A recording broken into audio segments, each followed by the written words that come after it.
Right now, if you want to get from Manchester to Edinburgh, It takes over 3 hours by train, longer than the total journey time to Paris. Newcastle to Liverpool? Nearly 3 hours, about the same as driving.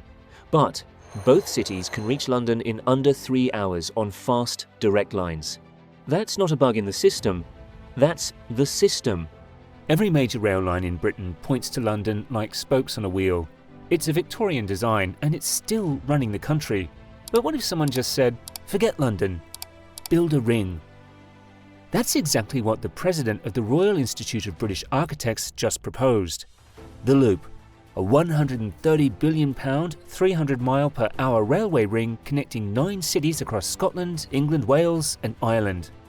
It would turn the north into a single connected powerhouse with 10 million people, the size of Tokyo. There's one massive problem. Britain can't even finish HS2, a single line that's already been cut in half. So how could this possibly work? Let's look at the plan. The idea is to link Edinburgh and Glasgow, Newcastle, Leeds, Manchester, Liverpool and Bangor in Wales, and then it crosses the water to Dublin and Belfast. The pitch is that if you connect them tightly enough, the borders disappear. You could live in Newcastle but work a job in Glasgow. You could base your startup in Leeds but have a 45-minute link to a transatlantic hub in Dublin. But it's the shape that catches your eye. It's not a line or a web, it's a literal ring, a closed loop. And because it's a circle, trains can just keep orbiting in both directions. There's no end of the line where everything slows down, and no single choke point that can break the whole network. These are 50-meter shuttles departing every 5 minutes. It's basically a city metro system, but operating at airline speeds.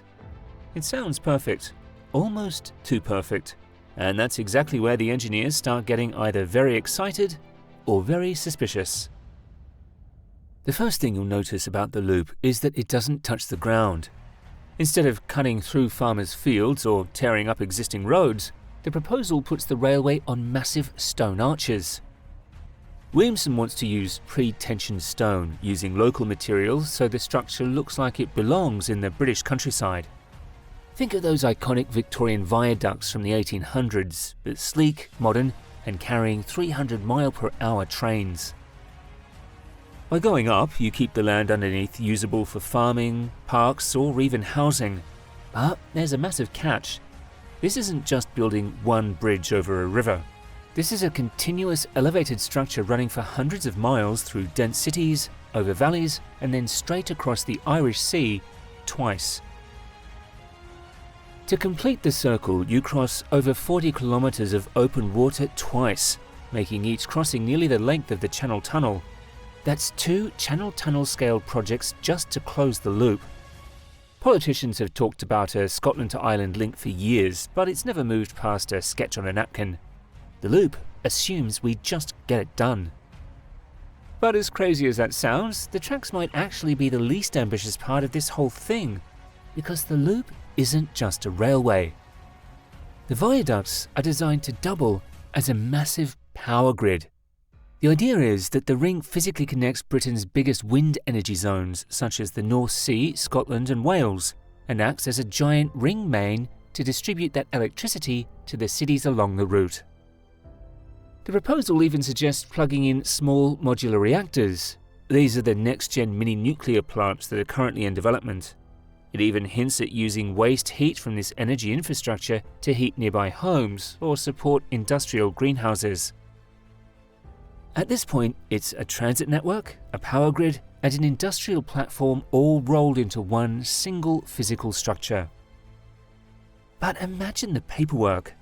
You aren't just dealing with rail regulations anymore. You're dealing with energy boards, environmental agencies, and national security all across 4 different governments. You've got England, Scotland, Wales, and a cross-border connection between Northern Ireland and the Republic of Ireland. In a part of the world where borders are politically active, getting everyone to sign the same contract is arguably harder than digging the tunnel itself. And that brings us to the most uncomfortable question of all. Who is actually going to pay for this? To put that in perspective, HS2 started at £55 billion, now sitting at £80 billion for Phase 1 alone, a 45% overrun with 60% less route. The entire annual budget for the NHS is about £217 billion. The loop sits right in the middle. Williamson's team argues that the economic return would be £12 billion every year. On paper, that means the project pays for itself in just 11 years because of the massive boost to jobs, productivity and business. But we also have to be honest about the history of megaprojects. There is a very consistent pattern. They almost always overestimate the benefits and wildly underestimate the costs. Look at California's high-speed rail. It started at $40 billion and is now pushing past $135 billion with no end in sight. HS2 has seen its costs explode while its actual route keeps getting shorter. The £12 billion return is a projection, not a promise. And as of right now, there's no independent study to back it up. Worse yet, the proposal doesn't say where the money comes from. Is it the taxpayer? Private investors? A mix of both? In a country where Scotland is debating independence and the UK government is tightening its belt, the funding question isn't just a detail, it's the entire game. So if the engineering's extreme, the politics are a mess and the cost is astronomical, why is everyone talking about this? For the last few years, Chris Williamson has been working on the high-speed stations for the line. This is a massive 170-kilometre city in a mirror being built in Saudi Arabia's NEOM project. He admits he's been influenced by the scale and the vision of what's happening in the desert. But that comparison is exactly what makes people nervous. The line is backed by an authoritarian state with near infinite oil wealth and a track record of forced displacements. It's not a model for a democratic nation with tight budgets and strict planning laws.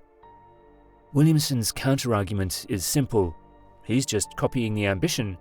He's asking why a country like Britain, which practically invented the modern railway, now defaults to thinking small. It raises a question. Can a democracy with 5-year election cycles ever commit to a project that takes 30 years to build? Or is this kind of vision only possible when one person can say yes and make it stick for 3 decades? Let's be real. If you look at the individual parts of the loop, none of them are science fiction. Japan's Shinkansen has been running on elevated tracks for decades. China has maglev trains hitting these speeds. The Channel Tunnel proves we can dig under the sea. The tech is there. The unprecedented part is the combination. Getting 9 cities, 4 different governments and 2 international water crossings to align on a single massive energy and rail ring? That has never been done. And let's look at the data. It took 11 years just to start building HS2, and we've already chopped off more than half the route. The loop would need to survive roughly 6 different changes of government, stay on track through Scotland's independence debates, and keep Ireland and Northern Ireland aligned through whatever political weather comes next. In the current British political climate, that's a taller mountain to climb than any stone viaduct. For the people in Liverpool, Newcastle or Leeds, this proposal feels heavy.